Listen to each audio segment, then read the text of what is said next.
Hello my dear friends, आपको स्वागत करता हूं अपने YouTube channel Aryabhatta classes Sasaram में। तो आइए दोस्तों, आज की क्लास में हम लोग सीखेंगे टॉप 50 मॉक टेस्ट, यानी कि प्रीवियस ईयर में पूछा हुआ क्वेश्चन मॉक टेस्ट के रूप में दोस्तों। तो आइए दोस्तों, आज का क्लास स्टार्ट करने से पहले आप लोगों को हम एक मोटिवेशनल पिक्चर को दिखाना चाहते हैं। तो दोस्तों, आप लोग देख रहे होंगे कि स्क्रीन पे लिखा हुआ है, ना कभी भागे और ना ही कभी रुके, बस हमेशा चलते रहे। यही एक विद्यार्थी की सफलता का मूल मंत्र है। तो दोस्तों, कहने का मतलब है कि समस्या बहुत सारी आएगी, समस्याओं का समाधान भी है।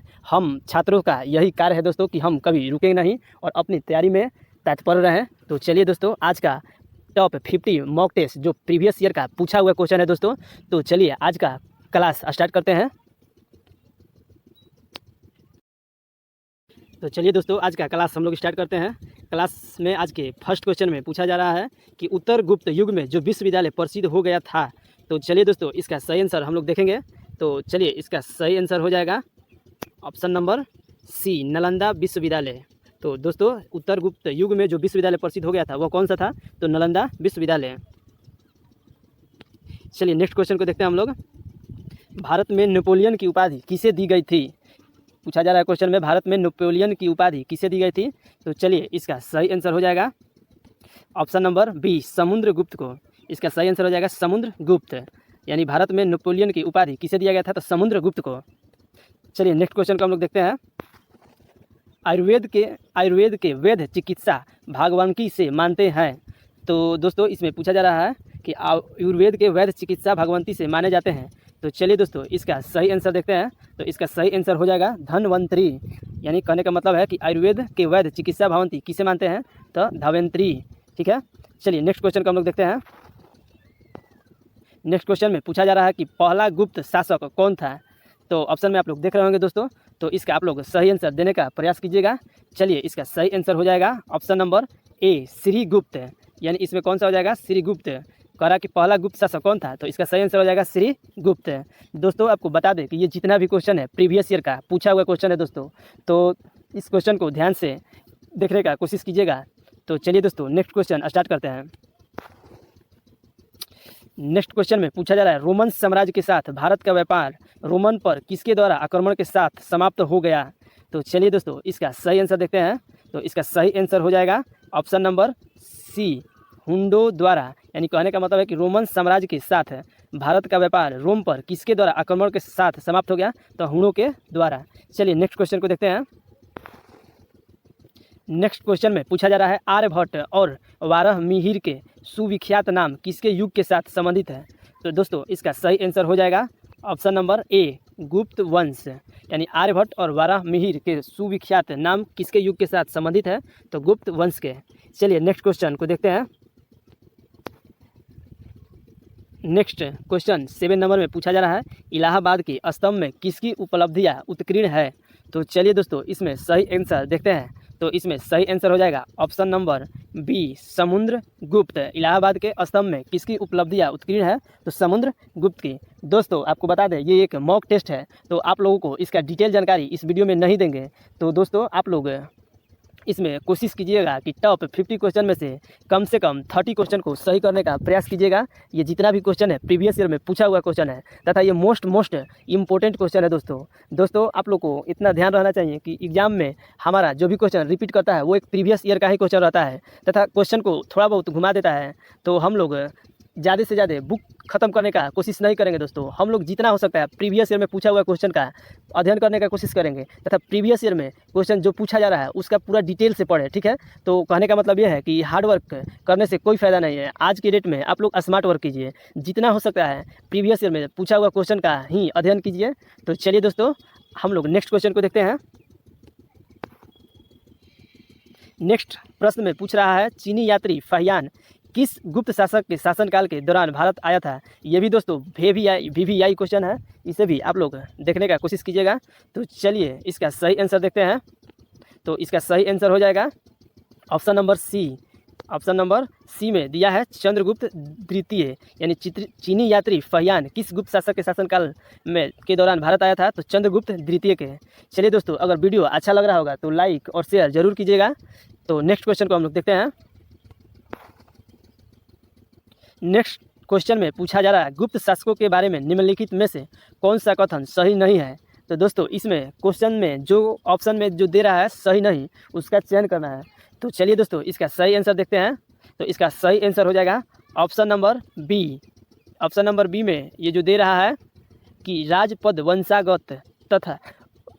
वंशागत और सिंहासन सदा सबसे बड़े पुत्र को मिलत है। तो ये जो है ये क्वेश्चन में सही ऑप्शन नहीं है। तो चलिए दोस्तों नेक्स्ट क्वेश्चन को देखते हैं। दोस्तों ये वेरी इंपॉर्टेंट क्वेश्चन है, जिसमें पूछा जा रहा है कि कवि कालिदास किसके राज कवि थे। तो दोस्तों इसका सही आंसर हो जाएगा option number c. Option number c में दे रहा है चंद्रगुप्त द्वितीय, यानी चंद्रगुप्त द्वितीय के राजकवि थे कवि कालिदास। किसके राजकवि थे? तो चंद्रगुप्त द्वितीय के। चलिए नेक्स्ट क्वेश्चन को हम लोग देखते हैं।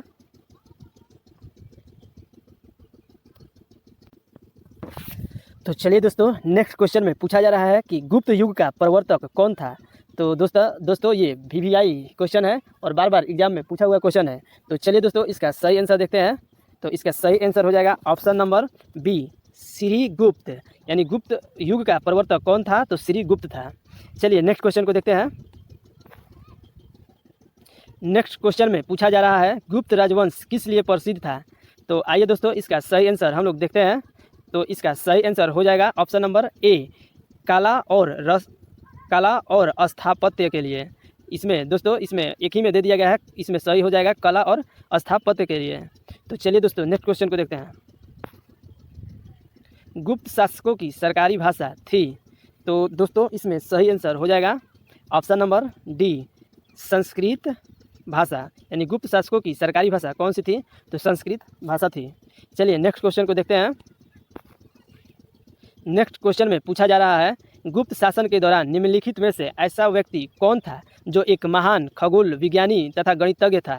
तो दोस्तों इसका सही आंसर हो जाएगा option number c, Aryabhatta. Question में पूछा जा रहा है गुप्त शासन के दौरान निम्नलिखित में से ऐसा कौन सा व्यक्ति था जो महान खगोल विज्ञानी तथा गणितज्ञ था। तो इसका सही आंसर हो जाएगा आर्यभट्ट।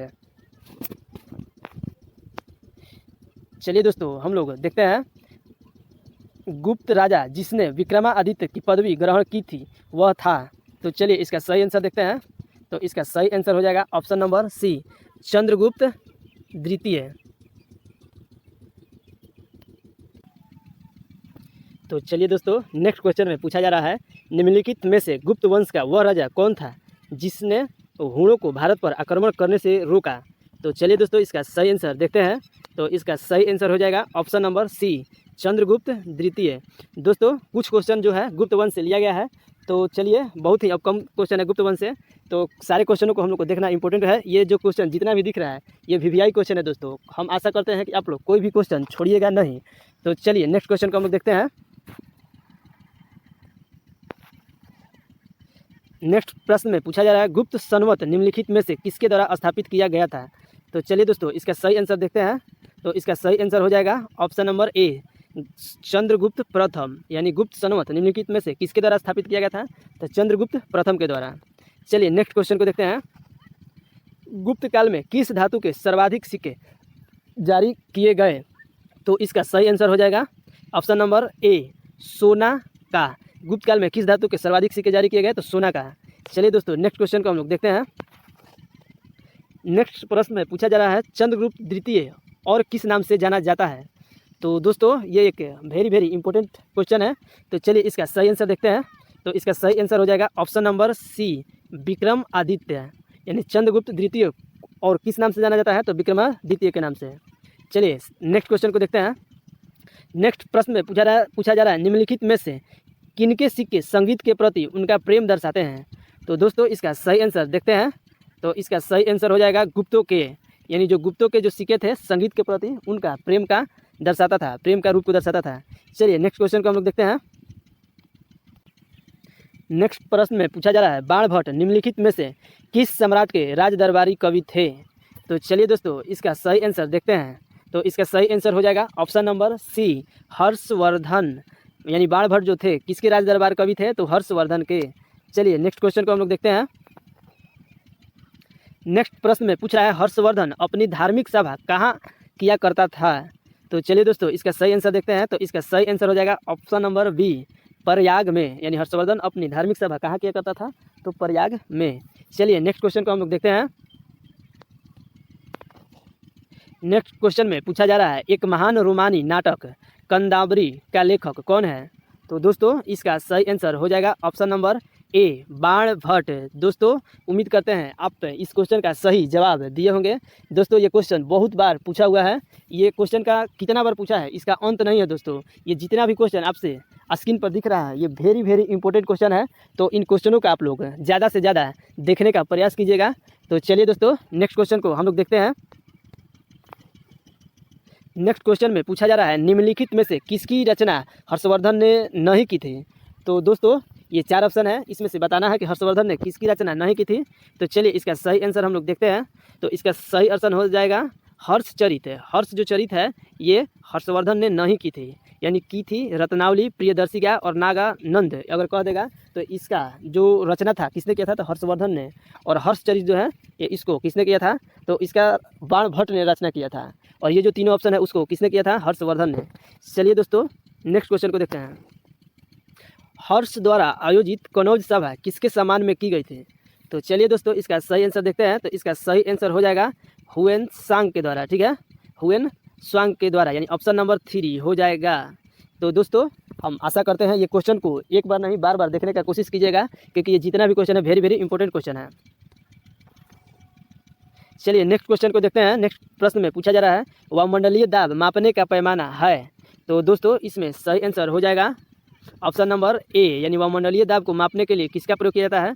तो ऑप्शन नंबर ए में दिया है बैरोमीटर, यानी सही आंसर हो जाएगा बैरोमीटर। चलिए नेक्स्ट क्वेश्चन को देखते हैं। नेक्स्ट प्रश्न में पूछा जा रहा है अमीबा में कुल कितने सेल यानी कि कोशिका होते हैं? दोस्तों बताना है इसमें कि अमीबा में कुल कितने सेल कोशिका होते हैं। तो चलिए इसका सही आंसर देखते हैं। तो इसका सही आंसर हो जाएगा ऑप्शन नंबर ए, 1 होता है। ठीक है, अमीबा में कितने सेल होते हैं? तो 1 होते हैं। चलिए दोस्तों ये भी बहुत इंपॉर्टेंट क्वेश्चन है और बार बार पूछा हुआ क्वेश्चन है। चलिए नेक्स्ट क्वेश्चन देखते हैं। नागालैंड भारत का विधिवत राज्य कब बना? तो दोस्तों इसमें बताना है आपको कि नागालैंड जो है भारत का विधिवत राज्य कब बना। तो चलिए इसका सही आंसर हम लोग देखते हैं। तो इसका सही आंसर हो जाएगा ऑप्शन नंबर ए, 1963 में। यानी नागालैंड जो है भारत का विधिवत राज्य कब बना था? तो 1963 में इसका सही आंसर हो जाएगा। दोस्तों ये भी बहुत इंपॉर्टेंट क्वेश्चन है और बार बार एग्जाम में पूछा हुआ है। तो इस क्वेश्चन को भी आप लोग ध्यान से देखिएगा। चलिए नेक्स्ट क्वेश्चन को देखते हैं। उत्तर पूर्व सीमांत रेलवे में सबसे बड़ा रेलवे स्टेशन है। दोस्तों आपको बताना है उत्तर पूर्व सीमांत रेलवे में सबसे बड़ा रेलवे स्टेशन है। तो चलिए दोस्तों इसका सही आंसर देखते हैं। उम्मीद करते हैं कि इसका आप लोग सही उत्तर दिए होंगे। तो दोस्तों इसका अगर आप सही आंसर दिए हैं तो कमेंट में ज़रूर दीजिएगा। ऐसे हम आपको इस क्वेश्चन का भी आंसर बता देते हैं। तो इस क्वेश्चन का सही आंसर हो जाएगा मालीगांव, यानी उत्तर पूर्व सीमांत रेलवे में सबसे बड़ा रेलवे स्टेशन कौन है? तो मालीगांव। चलिए नेक्स्ट क्वेश्चन को देखते हैं। दोस्तों नेक्स्ट क्वेश्चन भी वेरी वेरी इंपॉर्टेंट क्वेश्चन है। इसमें पूछा जा रहा है कि मुख्यमंत्री की नियुक्ति कौन करता है? तो चलिए दोस्तों इसका सही आंसर देखते हैं। तो इसका सही आंसर हो जाएगा ऑप्शन नंबर ए, यानी मुख्यमंत्री की नियुक्ति राज्यपाल करता है। चलिए दोस्तों नेक्स्ट क्वेश्चन को देखते हैं। तो दोस्तों नेक्स्ट क्वेश्चन भी वेरी वेरी इंपॉर्टेंट क्वेश्चन है, जिसमें पूछा जा रहा है रेफ्रिजरेटर में कौन सी गैस प्रयुक्त की जाती है? तो दोस्तों इसका सही आंसर हो जाएगा ऑप्शन नंबर ए, फ्रीऑन। यानी रेफ्रिजरेटर में कौन सी गैस प्रयुक्त की जाती है? तो इसका सही आंसर हो जाएगा फ्रीऑन। चलिए दोस्तों नेक्स्ट क्वेश्चन को देखते हैं। नेक्स्ट क्वेश्चन भी बहुत इंपॉर्टेंट क्वेश्चन है तथा बार बार एग्जाम में पूछा हुआ क्वेश्चन है। तो चलिए दोस्तों इसका सही आंसर हम लोग देखते हैं। तो इसका सही आंसर देखते हैं, इलेक्ट्रॉन के खोजकर्ता कौन थे? तो आशा करते हैं कि इस क्वेश्चन का भी आप लोग सही जवाब दिए होंगे। जी हाँ दोस्तों आपने सही सोचा है। इसका सही आंसर हो जाएगा option number A, J Thomson. चलिए दोस्तों नेक्स्ट क्वेश्चन को हम लोग देखते हैं।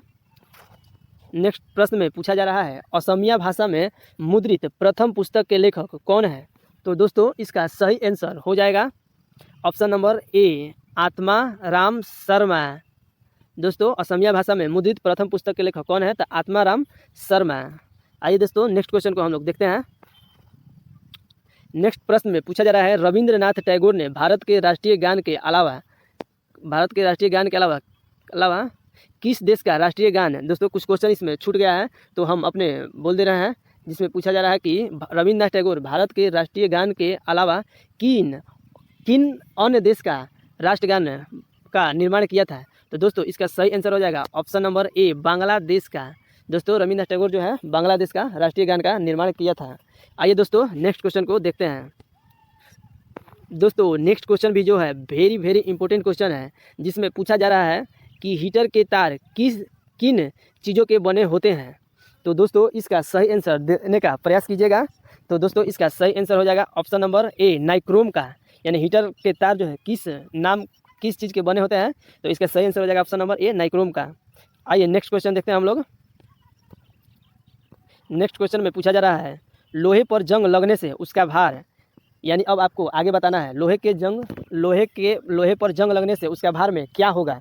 तो दोस्तों ये भी मोस्ट इंपॉर्टेंट क्वेश्चन है, तो इस क्वेश्चन को ध्यान से देखिएगा। तो आपको इस क्वेश्चन का सही आंसर बता देते हैं।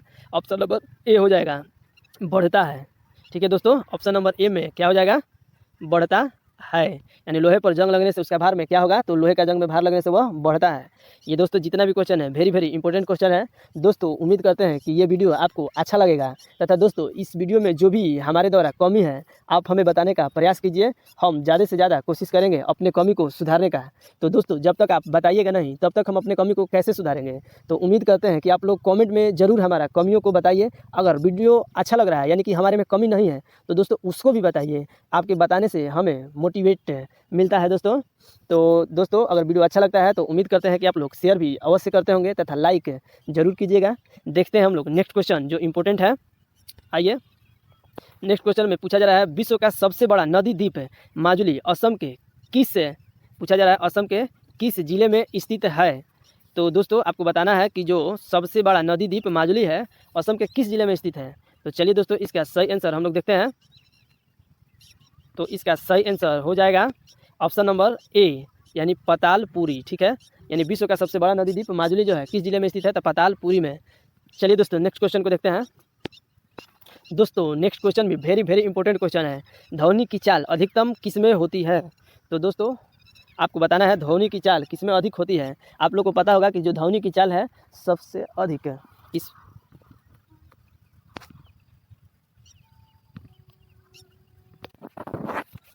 तो दोस्तों इस क्वेश्चन में आप लोग देख रहे हैं कि ध्वनि की चाल अधिकतम किसमें होती है। तो आप लोग को पता होगा कि ध्वनि की चाल जो होती है ठोस में अधिक होती है तथा द्रव में ठोस से कम होती है तथा उससे भी कम गैस में होती है। तो दोस्तों इसमें देखना है कि ऑप्शन नंबर किस में होगा। स्टील में यहाँ लोटे दिया है दोस्तों, यानी यहाँ पे आपका गलत ऑप्शन दिया है, लोटे की जगह लोहे होगा। और ऑप्शन नंबर सी में दिया है जस्ते में, और ऑप्शन नंबर डी दिया है पीतल में। तो दोस्तों ये जितना भी है ये टोटल ठोसी पदार्थ है। तो आइए इसका सही आंसर हम लोग देखते हैं। तो इसका सही आंसर हो जाएगा स्टील में, यानी जो ध्वनि की चाल अधिकतम किस में होगी, तो स्टील में। आइए नेक्स्ट क्वेश्चन को हम लोग देखते हैं। किसे भविष्य की धातु कहा जाता है। तो दोस्तों इसका सही आंसर आइए देखते हैं। ये भी जो क्वेश्चन है वेरी वेरी इंपॉर्टेंट क्वेश्चन है दोस्तों। जितना भी क्वेश्चन है ये बहुत बहुत इंपॉर्टेंट क्वेश्चन आ रहा है, तो वीडियो को पूरा लास्ट तक देखिएगा। और ज़्यादा नहीं, ये टॉप 50 क्वेश्चन है, यानी कि और 11 क्वेश्चन बचा हुआ है। तो हम उम्मीद करते हैं कि पूरा क्वेश्चन देखने का प्रयास कीजिएगा। तो चलिए दोस्तों इसका सही आंसर हो जाएगा टाइटेनियम, यानी टाइटेनियम जो है इसे भविष्य के धातु के रूप में जाना जाता है। चलिए दोस्तों नेक्स्ट क्वेश्चन को देखते हैं।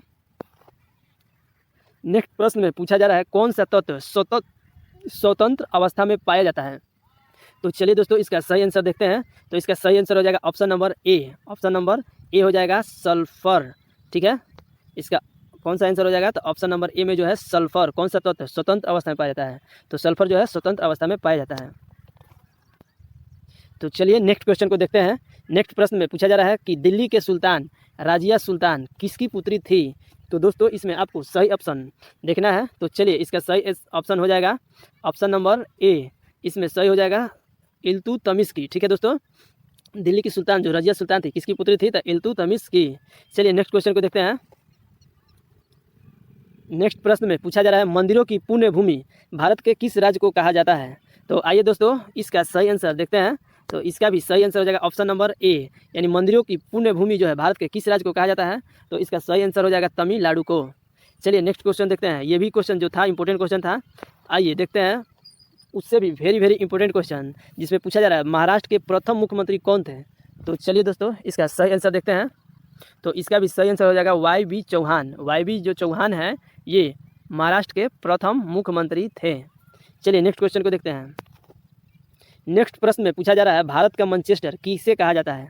तो चलिए दोस्तों इसका सही आंसर देखते हैं। इसका सही आंसर हो जाएगा अहमदाबाद को, यानी भारत का जो मैनचेस्टर है किसे कहा जाता है, अहमदाबाद को। चलिए नेक्स्ट क्वेश्चन देखते हैं। नेक्स्ट क्वेश्चन में पूछा जा रहा है बिहार का शोक किस नदी को कहा जाता है। तो दोस्तों इसमें भी ऑप्शन नंबर ए ही हो जाएगा, ठीक है, यानी इसमें ऑप्शन नंबर ए हो जाएगा। किस नदी को कहा जाता है, तो कोसी नदी को। बिहार का शोक किस नदी को कहा जाता है, कोसी नदी को। चलिए नेक्स्ट क्वेश्चन देखते हैं। भारतीय फिल्म अभिनेता शत्रुघ्न सिन्हा किस राज्य से संबंधित है। तो दोस्तों आपको बताना है कि जो शत्रुघ्न सिन्हा है ये किस राज्य से संबंधित है। तो इसका सही आंसर हो जाएगा बिहार से। दोस्तों आपको बता दें कि शत्रुघ्न सिन्हा जो हमारे भारत के फिल्म जगत के हीरो हैं, ठीक है, ये किस राज्य से संबंधित है, तो बिहार राज्य से। चलिए नेक्स्ट क्वेश्चन को देखते हैं। अलीगढ़ किस उत्पादन के लिए मशहूर है। तो दोस्तों इसका सही आंसर देखते हैं। तो इस क्वेश्चन का भी सही आंसर हो जाएगा ताले बनाने के लिए। जो अलीगढ़ है किसके उत्पादन के लिए मशहूर है, तो इसका सही आंसर हो जाएगा ताले बनाने के लिए। चलिए नेक्स्ट क्वेश्चन को देखते हैं। किस भारतीय राज्य में विशाखापट्टनम बंदरगाह स्थित है। तो दोस्तों इसका सही आंसर हो जाएगा option number A, Andhra Pradesh. चलिए दोस्तों नेक्स्ट क्वेश्चन को देखते हैं। हमारे सौर परिवार कितने ग्रह हैं। दोस्तों हमको देखना है कि हमारे सौर परिवार में कितने ग्रह हैं। तो इसका सही आंसर हो जाएगा ऑप्शन नंबर ए, 8। चलिए दोस्तों इसका सही आंसर हो जाएगा 8 को, ठीक है। आइए नेक्स्ट और लास्ट क्वेश्चन को हम लोग देखते हैं। इसमें पूछा जा रहा है भारत की डीजल इंजन विनिर्माण इकाई डीजल लोकोमोटिवर्क्स कहाँ स्थित है। तो दोस्तों इसका सही ऑप्शन आप लोग को देखना है। तो इसका सही ऑप्शन हो जाएगा ऑप्शन नंबर ए, वाराणसी। यानी भारत की डीजल इंजन का विनिर्माण जो है डीजल, ठीक है, लोकोमीटर्स कहाँ स्थित है। तो इसका सही ऑप्शन हो जाएगा वाराणसी। तो दोस्तों आज का वीडियो समाप्त होता है तथा मिलते हैं नेक्स्ट वीडियो में। दोस्तों आशा करते हैं कि ये वीडियो आप लोगों के लिए अच्छा लगा होगा तथा जितना भी क्वेश्चन था मोस्ट इंपॉर्टेंट तथा वीवीआई क्वेश्चन था। तो उम्मीद करते हैं कि वीडियो अच्छा लगा होगा। तो लाइक शेयर जरूर कीजिएगा। तो दोस्तों आज के लिए इतना ही।